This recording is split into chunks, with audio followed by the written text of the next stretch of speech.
Coming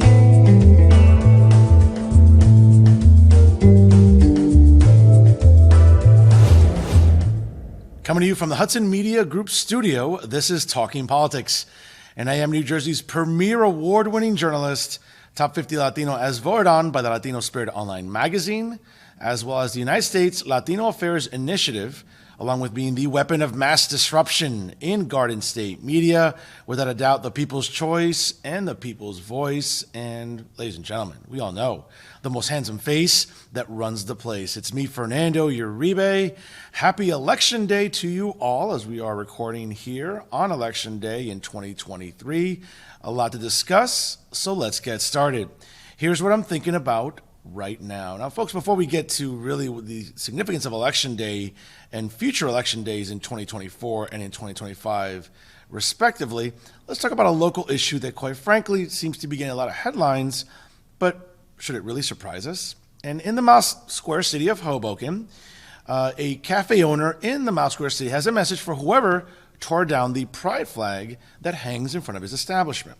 Now, police are investigating the second recent instance of what is a hate crime, right, in Hoboken at a cafe, and the owner subsequently has a message for the perpetrator. Now, Uncle Milton's Cafe opened in Hoboken about a year and a half ago, but only in recent weeks has it been that someone has torn down their pride flag, not once, but now twice. Now, owner Milton Canellis has reported to police that someone tore down his pride flag overnight last month, and it happened over the weekend, once again. When Canales opened the cafe as first in May of 2022, he made it known that it was a welcoming establishment to all groups. Canales immigrated from El Salvador at the age of 10 and began washing dishes in restaurants to make money. He eventually ran a catering business in Long Island for over 20 years before opening his first restaurant in the Mouse Square city. He wanted to say, quote, "We're still working with the Hoboken Police Department," in a video that he had posted to Instagram on Sunday shortly after the incident, thanking people who have supported him and checked on him after the incident. He also said he has a feeling that the perpetrator were watching the video and he has a message for them. Quote, "All that stuff is not going to bring me down. Although I am going to catch him, we're all working really hard to catch this idiot who's doing this." The Hoboken police are still investigating the matter, according to city spokeswoman Marilyn Baer. Now, hate crimes against the LGBTQ community have been intensifying recently, according to a federal government report this past spring. Now, folks, let me just sort of preface this by saying that, any report or any polling from the federal government, especially during the Joe Biden administration, I don't always take very seriously. Remember, this is an administration whose FBI was targeting parents who were going to Board of Education meetings all across this country. And of course, Attorney General Merrick Garland and his Justice Department were more than happy to label parents as domestic terrorists. So let's take it with a grain of salt exactly about how much of a rise there is as it pertains to hate crimes with the LGBTQ community. Again, it's an unfortunate incident. They should not be happening.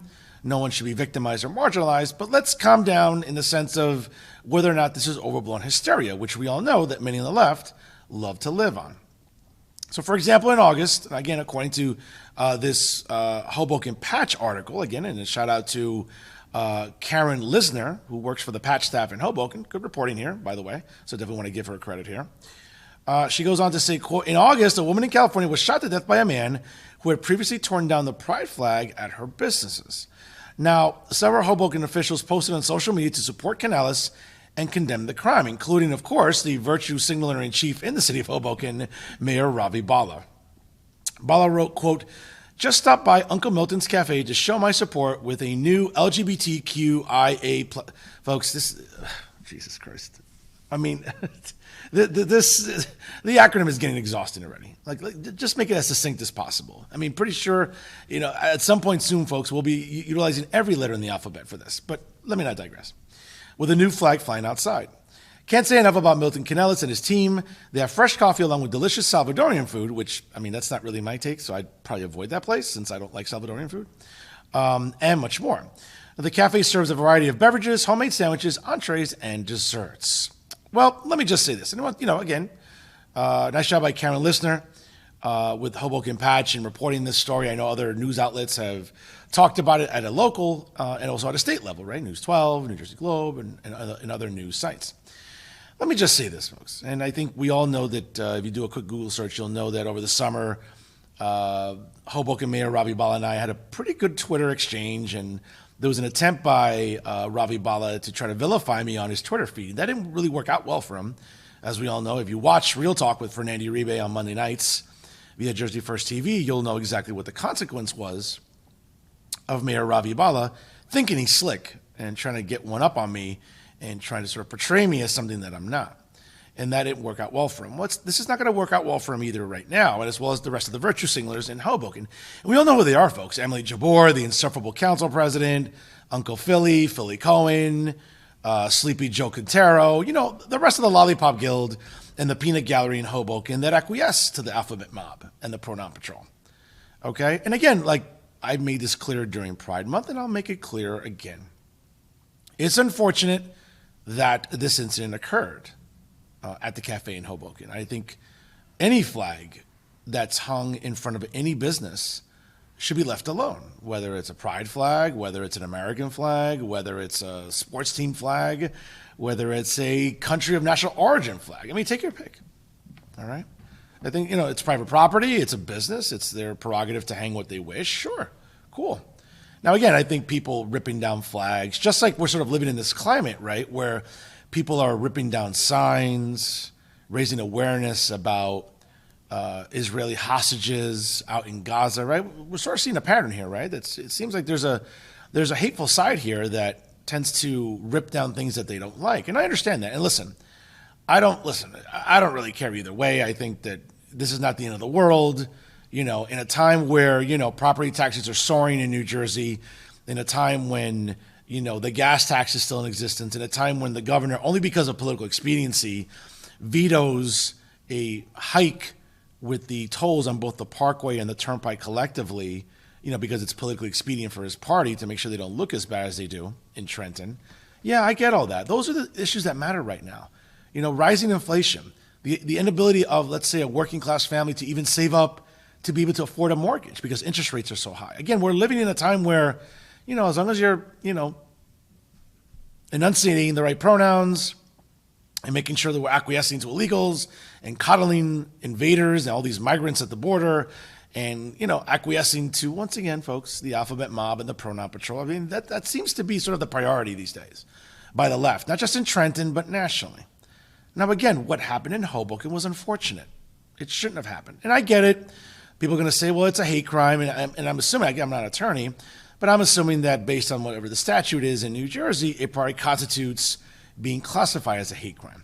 And this was kind of interesting because, we know that desecrating flags is a form of protected speech, right? I mean, the U.S. Supreme Court has ruled on the premise that if you want to take an American flag and burn it, which we all saw, folks, by the way, during the summer of 2020, if you all recall, right? During the summer of 2020, when protesters on behalf of Black Lives Matter, by large mansions, right? I think that's what the acronym represents, right? I mean, I could be wrong what the initials stand for, but I think it's by large mansions, right? Didn't we see all summer long American flags being burned in the name of a career criminal like George Floyd? But that was okay, right? Yeah, burn American flags all over the place, right? And I get it. The Supreme Court has ruled it free speech. Again, that's something I would not do.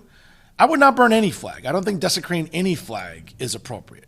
Well, maybe a Red Sox flag or maybe a Philadelphia Eagles flag, maybe. But even then, I wouldn't go to the effort of tearing apart a garment or burning it. Like, that's just too much work for me. I'm not hateful. I'm not a hateful person like that.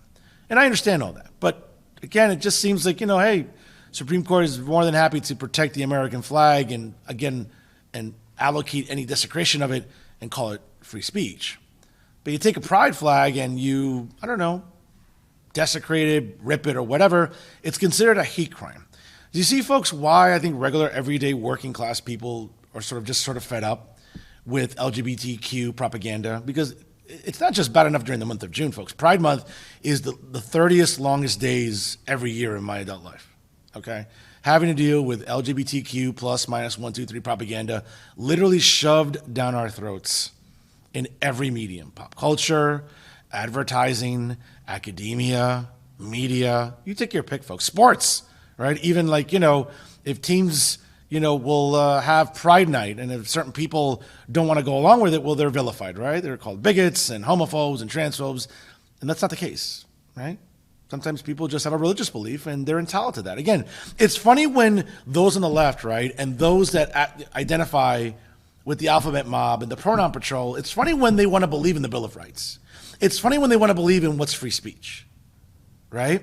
I always find it fascinating, not just during Pride Month, but any time of the year. Okay, listen, what happened in Hoboken was unfortunate. Is it the end of the world? Newsflash. It's not, okay? I'm not going to lose sleep. I don't think any of you are going to lose sleep over it. It's unfortunate. If Hoboken Police and Police Chief Ken Ferrante do their jobs and find whoever the perpetrator was, whether it's a he or a she, okay, well, guess what? And if that person's going to get prosecuted, then get prosecuted. Like, don't be a dumbass. Again, folks, I object to a lot of things that the alphabet mob and the pronoun patrol do in the sense of indoctrination and subjecting us to, cries of equity instead of equality and all that stuff. I get all that. I would never take a flag and desecrate it. I would never engage in something like that. Again, I can just voice an opinion and disapprove of their messaging or their tactics when it comes to, again, just sort of shoving the propaganda down our throats every June. But I'm not going to do this. And certainly I think whoever did do this should be held accountable. I think whoever did this should be prosecuted. It's as simple as that. But is it the end of the world? Is it the most egregious felony committed? No, it's not. And even though the LGBTQ community will tell you otherwise, and all the social justice clowns and all the woke fools and all the, take your pick, folks, all the feminists, cat ladies out there that lean heavy left, they'll tell you otherwise. It's not the end of the world. Okay, let's prosecute the person. Let's move on, because there are more important things to deal with during this election cycle, now more than ever. And obviously this, quite frankly, in my opinion, just isn't one of them. It's just some things I really don't care about, and this is indeed one of them. And that's what I'm thinking about right now. And now some local stories for your consideration. A special thank you to David Wildstein, the editor-in-chief of the New Jersey Globe, for his reporting on this story. It was announced recently that Jim McGreevey, former governor, will join the Jersey mayoral race coming up later this week in a press conference. Now, he will announce his bid for mayor coming up 2 days after the general election here in the state of New Jersey, according to a senior member of his campaign team informing the New Jersey Globe. Now, McGreevey did file a campaign committee with the New Jersey Election Law Enforcement Commission as he prepares to seek the open seat of Stephen Fulop, who has decided not to run for a fourth term as mayor and is indeed running for governor in the upcoming Democrat primary. McGreevey went out to say in an email blast last weekend, quote, "It is a day when we will begin to bring the change we need to Jersey City, to work for greater accountability, reliable services, clean and safe streets, and control property taxes for working families." Subsequently, later this week, at his announcement, he'll be joined by his sister Sharon and his daughter Jacqueline. McGreevey also unveiled what appears to be his campaign slogan, "The change we need." He also went on to say in his email statement this week, "As my friend and Mayor and State Senator Brian Stack has set a visible, tangible standard of excellence in Union City, so too we must work harder and smarter for the residents and community of ours in Jersey City." Now, certainly it looks like McGreevey could be the perennial favorite since he has the backing presently of Union City Mayor and State Senator Brian Stack, as well as other senior members of the Hudson County Democratic Organization. Now, certainly during the campaign trail, he'll be joined by another individual who obviously just announced this week will be having his own unveiling of his mayoral candidacy, and that is Hudson County Commissioner Bill O'Day. Now, folks, these are the two official candidates that have entered into the Jersey City mayoral race. Now, it's November 2023, folks. We're talking about a good full 2 years until that mayoral election in Hudson County's largest city. Now, of course, it's a very, very busy time here in New Jersey. As we all know, in 2023, all 120 legislative seats are up for grabs. So we have council races in Hoboken. We have mayoral races in the township of Kearney in western Hudson County. And, of course, council races all throughout the state. And, of course, also other county commissioner races as well, in addition to county executive races. And certainly, folks, there are a lot of winnable seats in central and south Jersey where hopefully we can turn the legislature just a little more red going into 2024. And hopefully we can make Governor Phil Murphy's remaining time as tenure of governor as unpleasant and as painful as possible. But at the local level, folks, this presents a very interesting dynamic between Jim McGreevey and Bill O'Day. Two guys that are, very devoted Democrats One seems to be a lot more progressive than the other, and two have very, very different backstories. Certainly, we all know that Jim McGreevey, once the mayor of Woodbridge in Middlesex County, ascended to become New Jersey governor back in early 2001. Subsequently, though, obviously we all know what happened in 2004. There were allegations of misconduct with his office, and certainly we all remember during that summer of 2004 when he came out and he stepped down as governor, where he said, "Today I'm a gay American." And that was, listen, folks, that's about 20 years ago. And we don't really think about it today in 2023 as we enter 2024 shortly. But in 2004, that was a big deal. That was like a public official, again, the chief of state here in New Jersey, announcing that he was gay. And that was a big deal, like I said, back in 2004. Even though we were sort of becoming more accepting of the LGBTQ community in not just New Jersey, but in the country, it was still something that we were not used to. And of course, we all know that Jim McGreevey stepped down in disgrace, not because of coming out as gay in 2004, but because of, again, some allegations of misconduct when he was indeed governor. We all know his story afterwards. He was able to redeem himself, found religion, became an ordained minister, and subsequently started working with prison populations to help both men and women as they leave their custodial sentences and are going back out into society, and trying to help them be as productive as possible. That's not easy, folks. As someone who's worked in the criminal justice system for 10 years, I know firsthand, working in jails, working with prison populations. I know it's really tough and it's really demanding. But credit to Jim McGreevey. Now, he's been out there for many, many years now. And even though he had a falling out with Mayor Stephen Fulop over the Jersey City reentry program, and again, we're never really going to know exactly what happened there, but Mayor Fulop was not happy with Jim McGreevey, and subsequently, we all know what happened. Since then, he has been heavily involved with the New Jersey Reentry Corporation, and he has worked to help, I think, thousands of men and women get their lives back in order, whether it's getting their GED equivalents, whether it's receiving job training. Folks, Jim McGreevey has been that bounce back story that we all like to hear in American politics, a guy who was certainly at the lowest of lows, but subsequently now is at the highest of highs. Certainly opening a recent civic organization in Jersey City. Many people thought, hey, listen, that's just planting the seeds for what ultimately could be a mayoral candidacy in 2025. Now, let me just say this about the backing that he's getting, okay? And it starts with Mayor and State Senator Brian Stack, who is arguably, I would say, folks, probably the third most powerful person politically in the state. I would say it's the Emperor Phil Murphy, right? Then we have Senate President Nick Scutari. And I'll even go as far as say that State Senator Stack is above Speaker Coughlin because he carries that much weight and he carries that much political capital and influence, not just in the county, but statewide. Again, he's the chair of the Judiciary Committee in Trenton in the state Senate, and he's a guy that, let's be honest, not just because he's a fellow member of Cowboys Nation and a dear family friend, but he's a public official that works for people across the aisle. So if you're going to have someone to have your back, folks, if you're Jim McGreevey, you have to be ecstatic to have someone like Brian Stack on your side. But it's not just them, of course. We also have Weehawken Mayor Richard Turner. We also have Bayonne Mayor Jimmy Davis.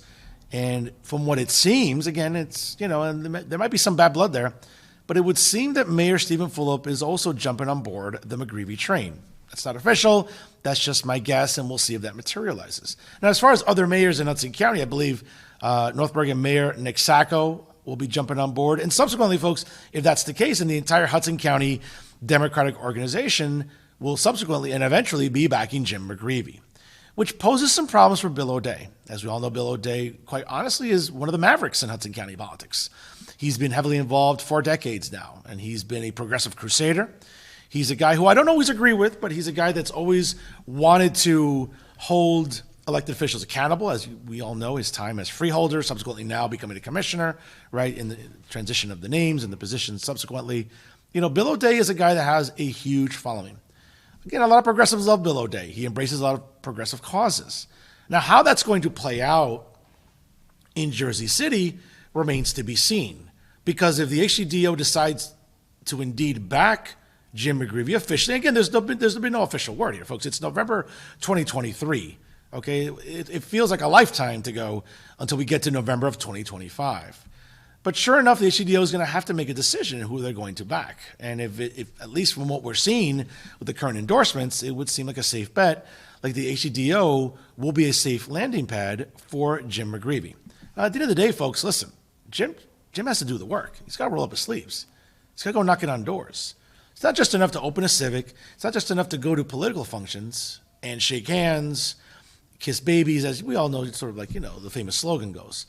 It's about getting to work. It's about creating a campaign team that's going to, I guess, reach all the different demographics in Jersey City. Now, we all know Jim McGreevey's a worker. There's no question about that. We've seen his dedication, his commitment to helping men and women reintegrate back into society after being in prison. So we know that Jim McGreevey will do the work. We know that Jim McGreevey isn't just about pictures and photo ops and selfies and going to political events and just smiling. We know Jim McGreevey does the work. He'll keep doing the work, but he's going to have to keep doing the work even now more than ever in a race that, quite honestly, might get a little crowded soon. There are reports about James Solomon, councilman in Ward E in the downtown section of Jersey City, who might also be considering a run for mayor. Now, again, I like James Solomon, the person. His policies, quite frankly, I could care less about. He's one of these, let's be fair, folks. I mean, again, the internet has, a memory. And we all keep receipts on this show, all right? James Solomon's going to have to answer for, again, the defund the police rhetoric that was very popular, remember, during the summer of 2020, during all the marches for George Floyd, who we all know was a career criminal. Okay, let's be honest, but we still glorified by people like James Solomon and other progressives in Jersey City, and of course in New Jersey and around the country. Let's be honest. Okay, so we'll see if James Solomon jumps into the race. We'll see if other candidates jump into the race. But right now, as I see it, it's a two-man race between Bill O'Day and Jim McGreevey. Now, who's going to win? Listen, I'm a betting man.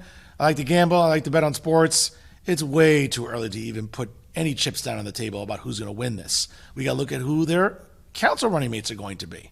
Let's see which incumbents decide to go with who.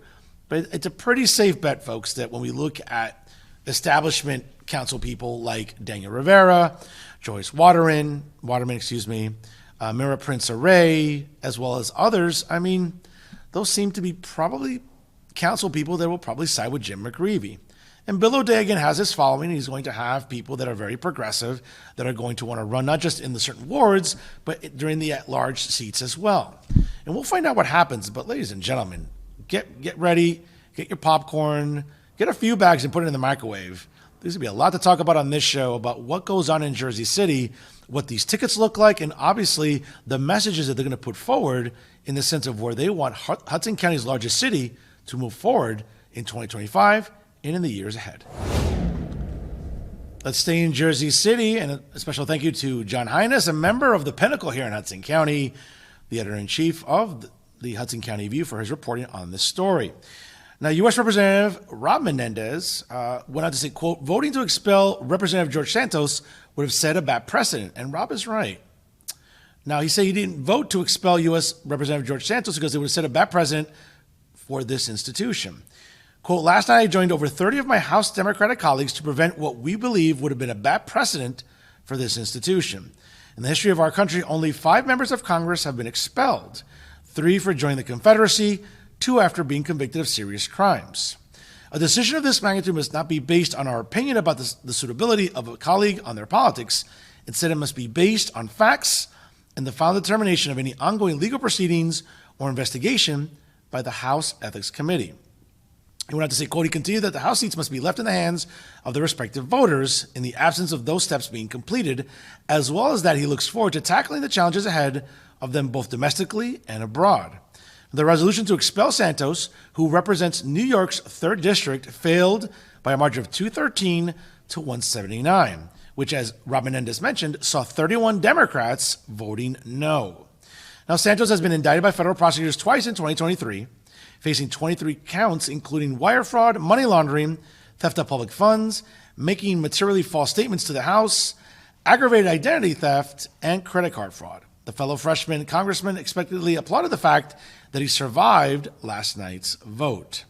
Now, Santos went on to say on Twitter, or X, quote, tonight was a victory for due process, not me. This was never about me, and I'll never let it become about me. We all have rights under the great constitutional republic that we live in, and I'll fight for our right to uphold them to my last dying breath. Now, Rob's father, U.S. Senator Bob Menendez, has his own well-documented legal woes, certainly subsequently being accused of accepting jewelry, hundreds of thousands of dollars and a card to act as a foreign agent for the country of Egypt, according to his recently unsealed federal indictments. Now, while a select few, such as U.S. Representative Andy Kim, who is running for Menendez's seat in June 5th during the primary, for example, U.S. Senator John Fetterman, that mummy out of Pennsylvania, and Jersey City Mayor Stephen Fulop, a longtime political adversary of Senator Menendez, have called for him to be expelled in light of his superseding indictment, a vote that still appears to be ways off, if ever. So we'll see what happens with George Santos. But again, folks, like anyone else, whether it's George Santos, whether it's Bob Menendez, whether it's the 45th president of the United States, Donald John Trump, we all have the presumption of innocence. Again, folks, due process. That's what sets our country apart from any other country in the world. And that's what makes the Constitution such a glorious and sacred document. To think that over 200 years ago, a bunch of men crowded in the cesspool of America, that we all know today is Philadelphia, right? Crowded into a hot, sweaty Independence Hall in Philadelphia, right? Again, no air conditioning, heavy-ass attire and clothing, wigs, who knows? Folks, to think of these men, our founding fathers, creating this glorious document that still endures today, that has been the precedent for other democracies across this planet, I think speaks loudly about how significant the United States Constitution is. And right in the Bill of Rights, folks, the presumption of innocence is without question defined there. It's also defined in the 14th Amendment about the importance of due process, that you will not be denied life, liberty, or property without due process. It's what makes our country better than anyone else's on the planet, folks, because we believe in this concept of due process. Listen, we can dislike people all we want. Hell, I dislike certain politicians in Washington, okay? But let me tell you something. Whether you're Republican or Democrat, due process is for everybody, not just when it's convenient, folks, all right? I love many on the left that love the Bill of Rights when it suits them. No, folks, you either believe in the Bill of Rights, you either believe in the document, or don't believe in it at all. But you don't get to pick and choose and cherry pick when you like the document. Again, you either embrace it or you abandon it. There's no middle ground here. So let's see what happens with George Santos. Again, great move by Ron Menendez. I think it would set a bad precedent. Let due process play itself out. Let due process determine innocence or guilt, and then we'll move on. And whether or not an investigation into George Santos gets finalized before election day in 2024, we'll see. Let the voters decide in New York's 3rd district. We'll see. But in the meantime, due process should prevail now and always. And that's our show for this week. Once again, to check out all the excellent programming brought to you by the Hudson Media Group, the leader in independent media here in Hudson County, please go to their websites, www.hmgtvshows.com, as well as www.livestream.com/hmgtv. Don't forget to like the Hudson Media Group on Facebook, as well as follow it on Instagram and Twitter. Don't forget to like Talking Politics with Fernando Uribe on Facebook. And, of course, follow me on Instagram and Twitter, folks, at the handles there you see below. And, of course, make sure you check out all the wonderful programming, not just here with Talking Politics with Fernando Uribe, but all the wonderful programming brought to you every single week by the Hudson Media Group. I can't thank its executive producer and CEO, Pat O'Melia, and the wonderful staff I get to work with, the privilege that I get to work with every single week in producing this program. Again, they're great professionals, and they certainly make my job a hell of a lot easier every single week when I come film the program. So many thanks to them and for their belief in my abilities as we continue on with Talking Politics right here with the Hudson Media Group as we're going into year 5, folks, coming up now in 2024. And always remember, if it's unbiased, unfiltered, and unafraid, it's always Talking Politics right here with the Hudson Media Group. I am New Jersey's premier award-winning journalist, Top 50 Latino, as voted on by the Latino Spirit online magazine, as well as the United States Latino Affairs Initiative, as well as being the weapon of mass disruption in Garden State media. Yeah, folks, I'm raising hell every single week. You all know it. As well as being the people's choice and the people's voice. And yes, we get it. We all know it. The most handsome face that runs the place. It's me, Fernando Uribe, saying so long, folks, and thank you for watching here with the Hudson Media Group. Thanks for watching Hudson Media Group.